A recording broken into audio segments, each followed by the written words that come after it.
వైద్య రంగంలో రోజుకో కొత్త టెక్నాలజీ పరిచయం అవుతుంది.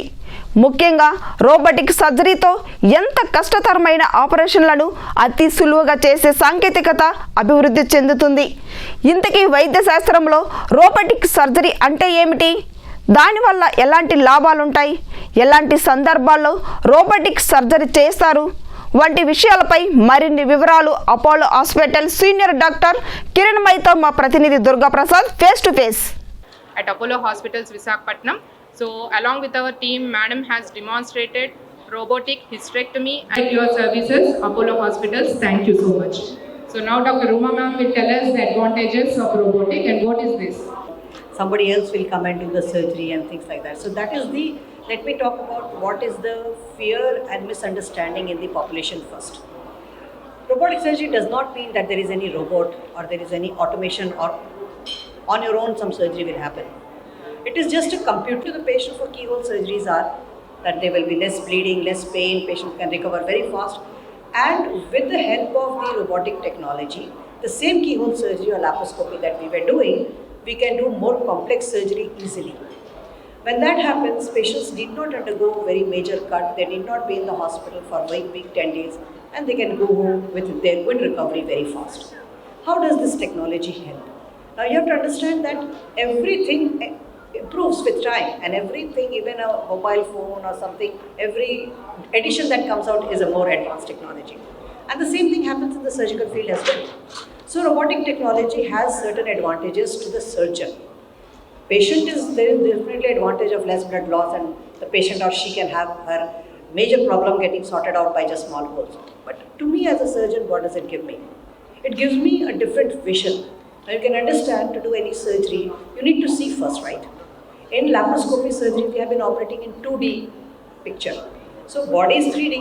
So this technology gives me a 3D picture of the body so that I can understand my anatomy, my pathology very well, and I can proceed.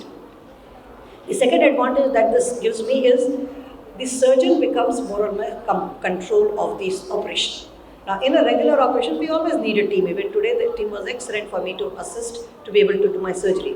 But we should not depend on the team on our critical steps, because we may not have the best team or the best assistant all the time. So what does this robotic surgery platform do? It gives me the control of the camera or the vision. So I don't need to depend on anybody. I will just zoom in where I want to operate, do whatever I want to do. It's my control. So near surgical control of the surgical field by the surgeon is the second advantage. The third is the intuitive movements. Now, just to make you understand, intuitive just means like as we would like to. So in laparoscopy, the movements are always on the opposite side. It takes long time for young surgeons to learn these techniques to really operate in small space, moving their body on way. Now, robotic platform gives me the advantage that I can just move my hand with a small master or a very small thing that can help me move my instruments inside your body exactly at the point where I want to be. See how precise your surgery can become. It will reduce my filtration, it will filter my tremors. The last and but not the least advantage of all this robotic technology, which is not there in laparoscopy, is the wrist-like movement. So imagine, as a surgeon, I'm doing an open surgery with my hand inside the patient, but I'm not doing an open surgery.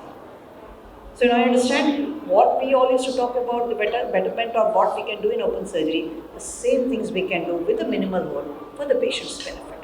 So as a surgeon, I have so much advantage in using this technology. And coming to the problem or the talk about gynecology, which Dr. Kiranmai mentioned. In women, any gynecological problem today can be done by minimal hole surgery. Women need not undergo open surgery, whether it is cancerous or non-cancerous condition.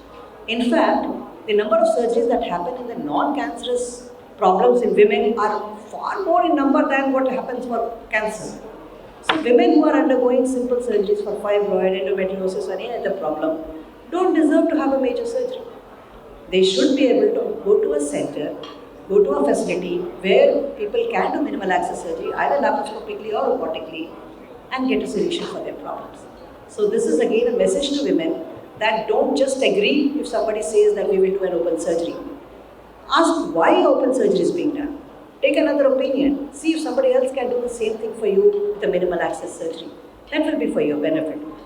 So with these messages, I'd like to thank all of you to be here today. It was really a pleasure to be in Hyderabad with Apollo Visakhapatnam. Came from Jubilee Hills, Apollo Hyderabad, but as I said, we will be back here again. Thank you so much. Miss అంటాం అంటే గర్భసంచి తీయకుండా fibroid కణితి ఒకటి తీసి మళ్ళీ గర్భసంచిని నీట్గా కుట్టడం అనేది. So that will be more precise with robotic surgery. Open కన్నా ల్యాప్ కన్నా ఆ కుట్లు అనేవి రోబోటిక్లో బెటర్గా వస్తాయి. సో నెక్స్ట్ మళ్ళీ ఫ్యూచర్ ప్రెగ్నెన్సీ వాటిలోని మళ్ళీ గర్భసంచి విచ్చిపోకుండా నీట్గా కుట్టడం అనేది జరుగుతుంది. ఇంకా ఏం చేసామనంటే అబ్డామినల్ ఎన్సర్క్యులేట్ చేసాం. అంటే ప్రీవియస్ 4-5 అబార్షన్లు అయిపోయి 7వ నెలలోని 8వ నెలలోని గర్భసంచి లూజ్ అయిపోయి పోతాయి ప్రెగ్నెన్సీస్. సో అలా ఒక అమ్మాయికి ఒక 2 సర్జరీస్ ముందు 2 ప్రెగ్నెన్సీస్లోని 7వ నెలలోని పోయింది. పోయిన తర్వాత ఇంకొకటి స్టిచ్ వేశారు, వెజనల్ స్టిచ్ అంటాం. అంటే కింద నుంచి గర్భిణి అప్పుడు 7వ నెలలోని పోయింది కాబట్టి 4వ నెలలో వేస్తాం స్టిచ్. అది వేశారు, వేసినా సరే అది కూడా ఊడిపోయి లూజ్ అయిపోయింది. ఇంకోసారి వేశారు, అది కూడా లూజ్ అయిపోయింది. సో థర్డ్ టైం ఇంకా ఏం చేయాలి, కింద నుంచి వేస్తే సరిపోదు, ఇంకా పైకి వేయాలి స్టిచ్. అప్పుడు అబ్డామిన్ లోపల నుంచి వేయాలి. సో ఆల్రెడీ ప్రెగ్నెంట్ అమ్మాయికైనా వేయచ్చు, లేకపోతే ప్రెగ్నెన్సీకి మధ్యలోనైనా వేయచ్చు. సో అది పైనుంచే వేయాలి. పైనుంచి వేసినప్పుడు అంత పెద్ద ఇన్సిషన్ ఇచ్చి వేయాల్సిన అవసరం లేదు. సో లాప్రోస్కోపీ కానీ రోబోటిక్ కానీ చేస్తాం. సో ఇది మెయిన్ రోబోటిక్లో అడ్వాంటేజ్.